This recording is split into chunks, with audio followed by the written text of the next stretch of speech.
여러분 사랑합니다. 우리 옆에 분들에게도 인사를 나누시지요. 주님의 이름으로 사랑합니다.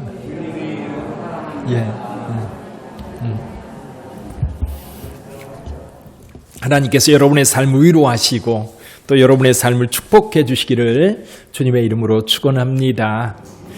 옛날 어느 더운 날 땡중이 죄를 지었습니다. 그래서 우마가 끄는 이 감옥이 이렇게 이제 마차가 있지 않습니까? 거기에 오랏줄에 묶여서 압송되고 있었습니다. 근데 주막집을 지나는 중에 이 땡중이 이렇게 말하는 거예요. 여보게 포졸나으리, 내게 돈이 많은데 그 돈 이제는 쓸모가 없게 됐어. 주막에서 한 잔 사드릴 테니 목이나 죽이고 갑시다. 그리고 남은 돈 다 그대에게 주겠어. 이렇게 해서 시작된 주막집에서 목 죽임은 시간 가는 줄 모르고 계속되었고 마침내 포졸은 어떻게 되었어요? 완전히 만취되어 잠에 골아 떨어지고 말았습니다. 중은 이때다 싶어서 포졸의 머리를 박박 밀고 그리고 자기 옷을 벗어서 포졸에게 입히고 우마 감옥에 포승줄로 묶어가지고 잠궈놓고 도망쳤습니다. 한참 지난 다음에 술에 좀 깨면서 뭔가 달라진 거예요. 옷을 보니까 어때요? 무슨 옷 입고 있어요? 중옷 입고 있어요. 머리가 시원해서 머리를 만졌더니 머리가 어떻게 됐어요? 아무것도 없는 거예요. 그래서 술김에 앉아가지고 하는 얘기가 오랍시오. 중놈은 여기 있는데 나는 어디 간겨? 그러면서 자기를 찾았다는 얘기가 있습니다. 우리는 가끔 우리 자신을 잃어버릴 때가 있어요. 물론 내 존재 자체를 잃어버릴 때도 종종 있겠지만 우리의 본분을 잃어버릴 때도 많지요. 가족의 가장으로서의 본분을 잊을 때도 있고요. 주부로서의 본분을 잊어버릴 때도 있습니다. 직장에 다니면서도 내가 왜 이 직장 다니는지를 잊어버리는 때가 있지요.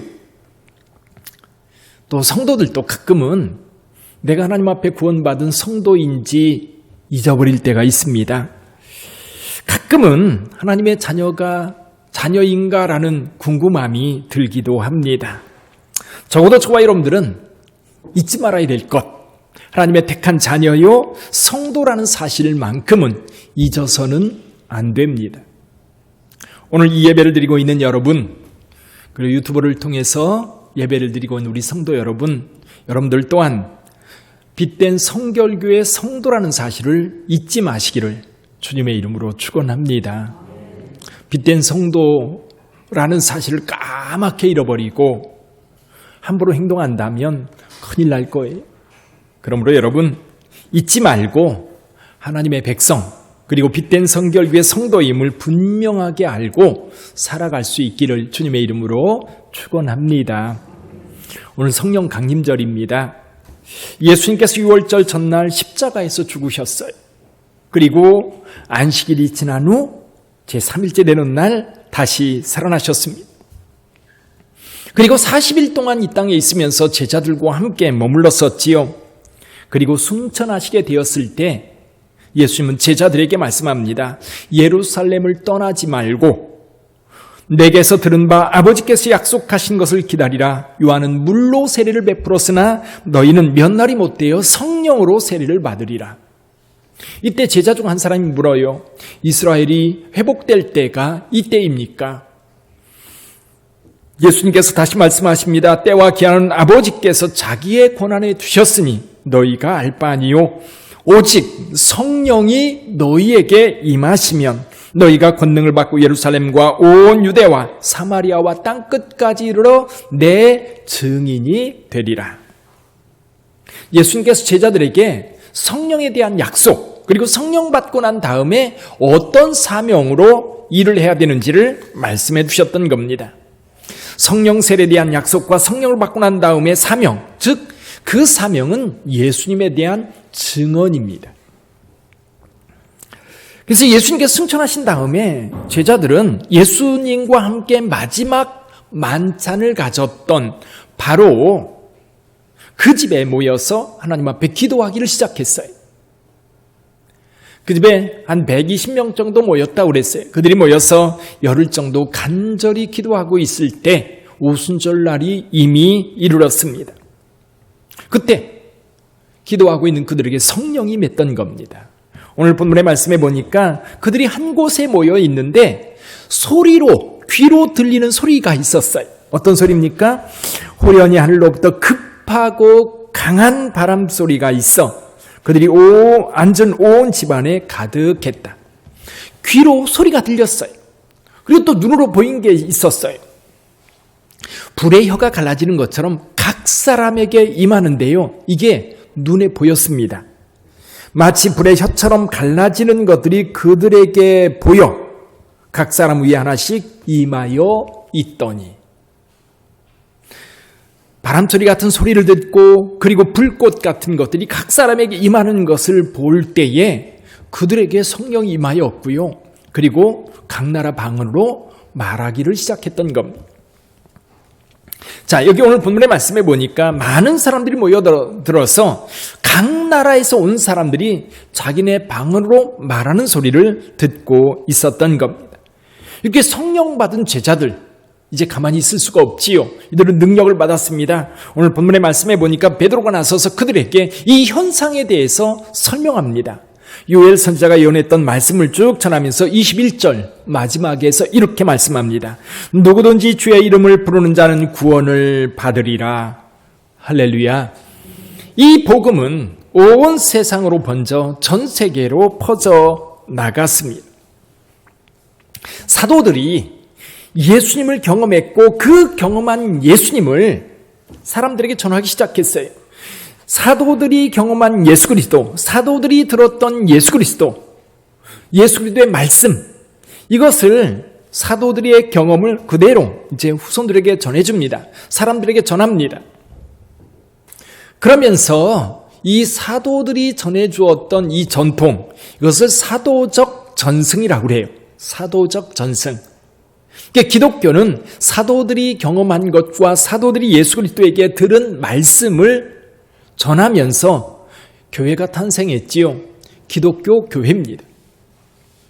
그래서 예수를 주로 믿는 사람들이 모여서 예배를 드리면서 기독교회가 탄생했는데 원래 이 출신들이 다 누구냐면 유대인들이었어요. 근데 유대교라고 하는 테두리 안에 있었던 게 아니라 이 유대교의 테두리를 벗어나면서 온 세계 다니면서 복음을 전했고 결국 기독교회는 세계적인 종교가 될 수 있었던 겁니다. 그리고 나서 시간이 흘렀습니다. 1500년이라고 하는 긴 세월이 흐르면서 기독교는 세속화되었고 인간의 욕망은 기독교의 본질을 훼손하고 그리고 타락하기 시작했어요. 그래서 기독교의 본질, 사도적 전승이라고 하는 이 전승이 희석되어지고 인간의 욕망이 기독교를 지배하고 있을 때 하나의 사건이 일어납니다. 아주 작은 사건이라면 작은 사건인데 이 사건은 결국 이 기독교의 흐름을 바꿔놓는 결정적 사건이 돼요. 1505년 7월 2일에 있었던 사건입니다. 두 청년이 들을 지나고 있었습니다. 갑자기 먹구름이 몰려오더니 천둥번개와 함께 소란한 소나기가 쏟아지기 시작합니다. 이 두 청년은 비를 피하기 위해서 달렸고요. 그러는 사이에 하늘이 찢어질 듯한 천둥소리와 함께 번개가 번쩍였고 옆에 함께 가던 친구가 그 자리에서 즉사를 합니다. 너무너무 놀란 이 친구, 그 순간 하나님 앞에 서원합니다. 하나님, 살아서 돌아가면 제가 수도사가 되겠습니다. 마틴 루터의 이야기입니다. 마틴 루터는 이 사건 이후에 곧바로 수도원에 들어가요. 어떻게 보면 좀 우연인 사건처럼 보이지만 한 젊은이를 깨워서 하나님께서 부르는 부름이었어요. 그리고 만 12년이 지난 후에 이는 비텐베르그 대학이라고 하는 대학의 교수가 되어 있었고 그때 시편과 갈라디아서, 로마서를 강해하면서 1517년 종교개혁을 일으키게 됩니다. 이 종교개혁을 일으킬 때의 핵심 주제는 뭐였냐면 중생의 문제였어요. 우리가 어떻게 구원을 받을 수 있느냐라는 거지요. 근데 중세 가톨릭은 타락해서요. 이 구원이라고 하는 문제를 전부 다 선행으로 연결을 시켰어요. 더 나아가서는 이 구원을 돈 주고 살 수 있다라고 생각을 했던 겁니다. 이게 면죄부 판매 사건이에요. 심지어는 우리 부모님이 천국에 갔는지 안 갔는지 불분명해요.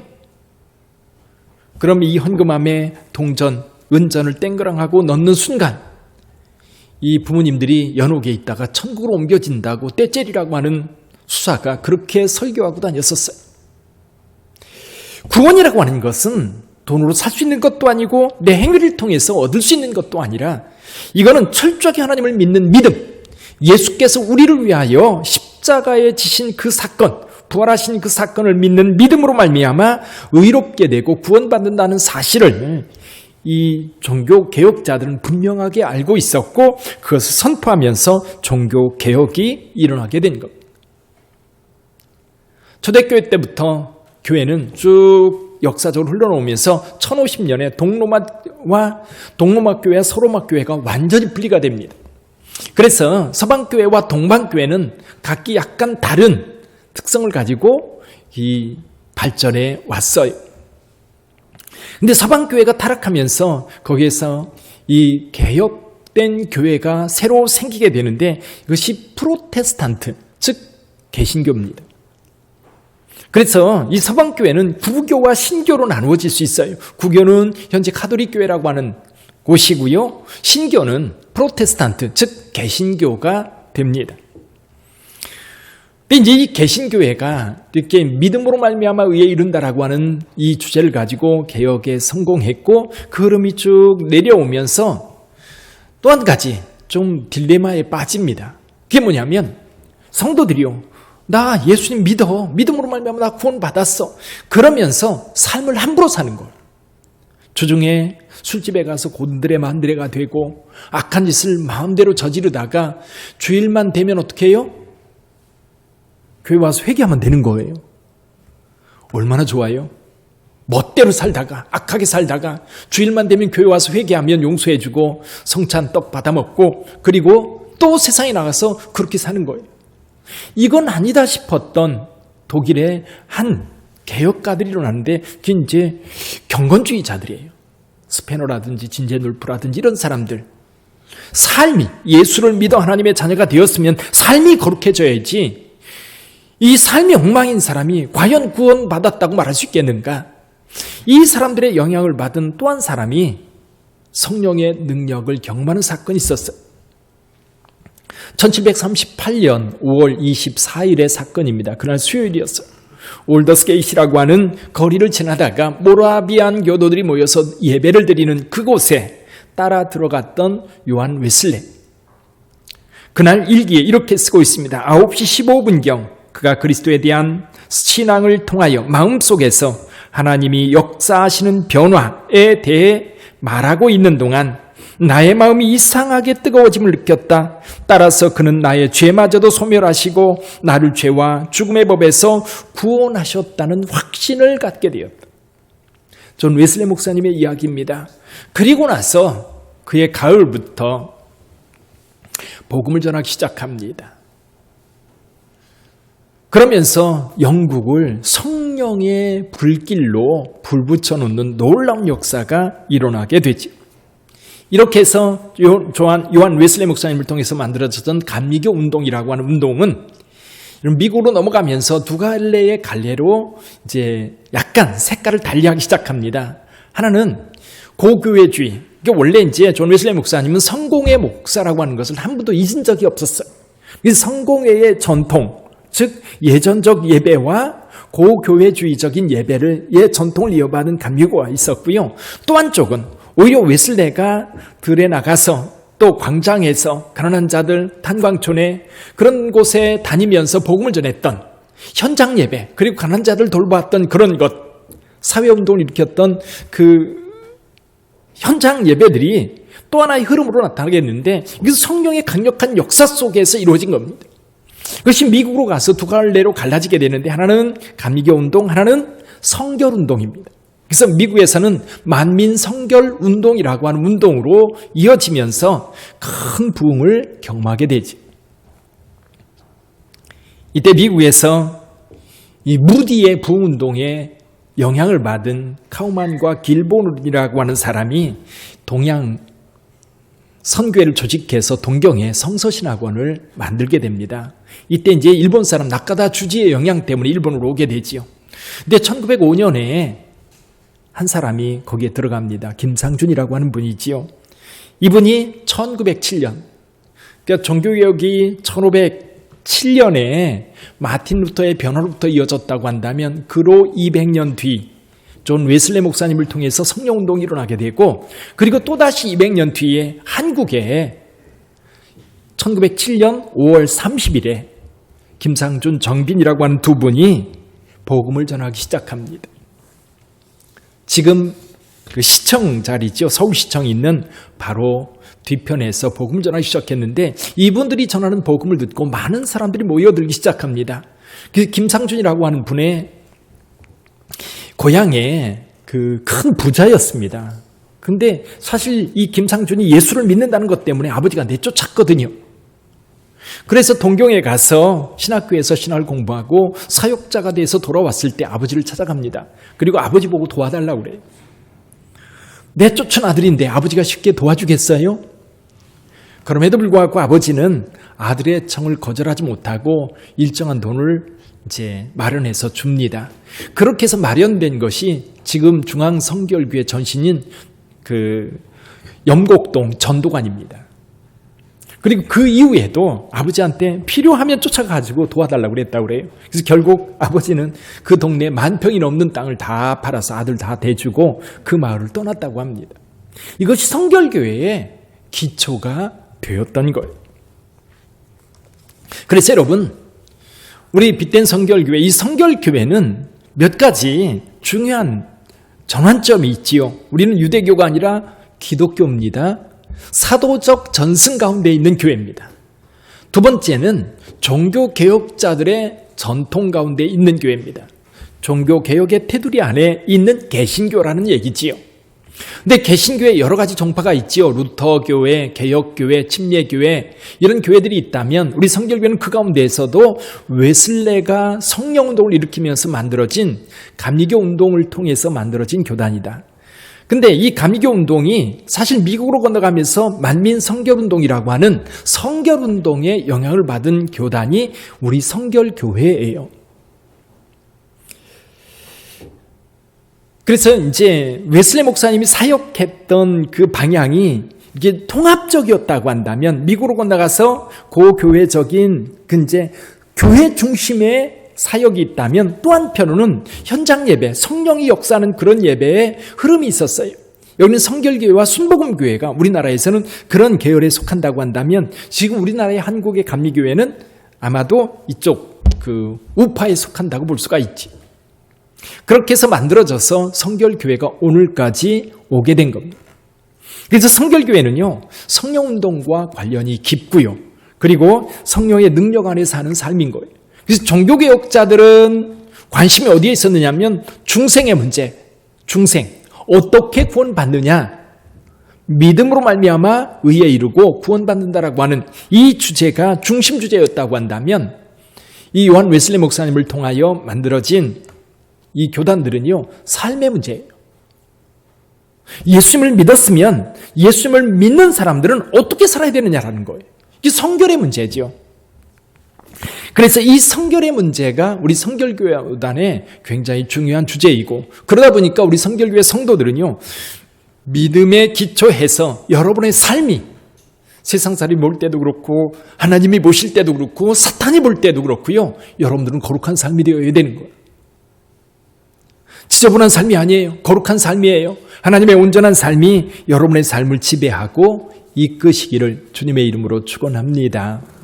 그래서 오늘 성결교회 3가지 정도 우리가 중요한 것들을 점검하고 넘어가기로 하겠습니다. 첫째는요, 성령의 도우심으로 성결한 삶을 사는 것이 성결교회의 중요한 주제다라는 것. 이미 저와 여러분들은 예수를 믿어 하나님의 자녀가 되었어요. 그 다음에 우리가 질문할 것은 뭐냐면 어떻게 살 거냐라는 것. 여러분, 출애굽한 이스라엘 백성들도요, 애굽에 살 때에 그들이 하나님의 말씀에 잘 순종했기 때문에 하나님이 구원해 주신 거 아닙니다. 그들은 노예 상태 그대로였어요. 하나님의 전적인 은혜로 그들을 구원해내서 시내산에 도착했을 때 하나님께서 그들에게 율법을 줍니다. 율법을 주는 이유는 이제 하나님의 백성이 되었기 때문에 어떻게 살 것인가, 그거예요. 그게 바로 율법이에요. 그럼 하나님의 백성들은, 우리가 예수 믿고 구원받아 하나님의 자녀가 되었다면 하나님의 자녀로서 어떻게 살 것인가, 거기에 초점을 맞춘 교회가 바로 우리 성결교회라는 겁니다. 그렇다면 이 성결한 삶은 뭐냐? 그럼 어떻게 사는 것이 성결한 삶이냐? 두 번째 주제는요, 어떻게 사는 것이 성결한 삶이냐라고 물을 때에 저는 이 예수님께서 말씀하셨던 사랑의 이중계명을 실천하는 것이라고 봐요. 마태복음 22장 37절로 40절에서 이렇게 말씀합니다. 예수께서 이르시되 내 마음을 다하고 목숨을 다하고 뜻을 다하여 주 너희 하나님을 사랑하라 하셨으니 이것이 크고 첫째 되는 계명이요 둘째도 그와 같으니 내 이웃을 내 자신과 같이 사랑하라 하셨으니 이 두 계명이 온 율법과 선지자의 뭐다? 강령이니라.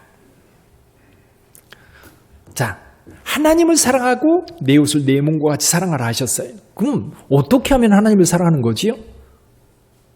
하나님을 어떻게 사랑해요? 하나님을 사랑하는 방법은 두 가지가 있다고 봐요. 하나님을 사랑하는 방법 두 가지. 하나는요, 하나님을 가까이 하는 거예요. 하나님 가까이 하는 것. 사랑하면 가까이 있고 싶어요.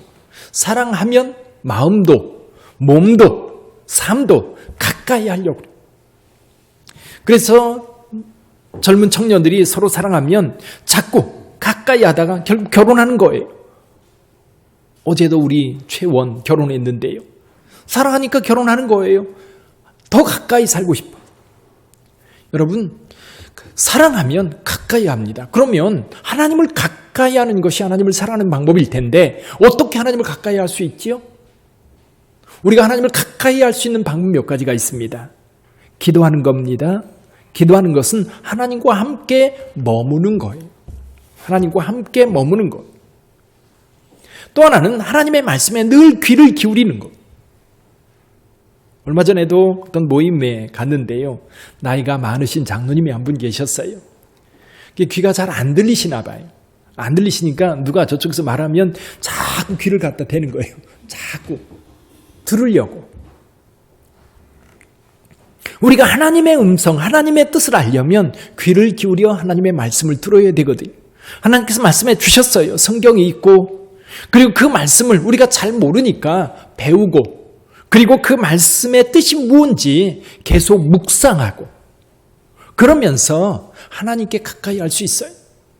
또 하나님을 가까이 하는 방법 가운데 하나가 뭐냐면 하나님께 속한 것들을 가까이 하는 거예요. 하나님께 가까이 한 사람들, 성도들이죠. 또 하나님의 몸된 교회, 그리고 하나님의 마음이 있는 곳, 하나님이 원하시는 일들이 있을 거예요. 예를 들면 하나님은 모세를 불러서 애굽에서 고통당하는 이스라엘의 자손들에 대한 마음이 있으셨어요. 마음이 거기 가 있는 거예요. 모세를 그곳에 보내는 겁니다. 근데 성경에 보면요, 하나님의 마음이 있는 곳이 있어요. 구원받지 못한 영혼들, 죄악에 빠져 죽어가는 영혼들, 그리고 가난한 사람들, 고아들, 또 절망 중에 살아가는 많은 사람들, 사회에 소외되어 있는 그런 사람들, 하나님의 마음은 늘 그들에게 가 있는 것. 그럼 우리가 하나님을 가까이 하는 방법 가운데 뭐냐면 하나님의 마음이 가 있는 곳, 주의 이름으로 모이는 그곳, 하나님이 원하시는 그 일에 우리가 참여할 때 하나님을 가까이 할 수 있다. 또 한 가지 하나님을 사랑하는 방법이 뭐냐면 하나님의 계명을 지키는 거예요. 예수님께서도 말씀하십니다. 요한복음 14장에 보면 예수께서 대답하여 이르시되 사람이 나를 사랑하면 내 말을 지키리니. 할렐루야. 그래서 여러분들이요, 얼마나 하나님을 사랑하는지 여러분 스스로 점검해 볼 수 있어요. 그게 뭐예요?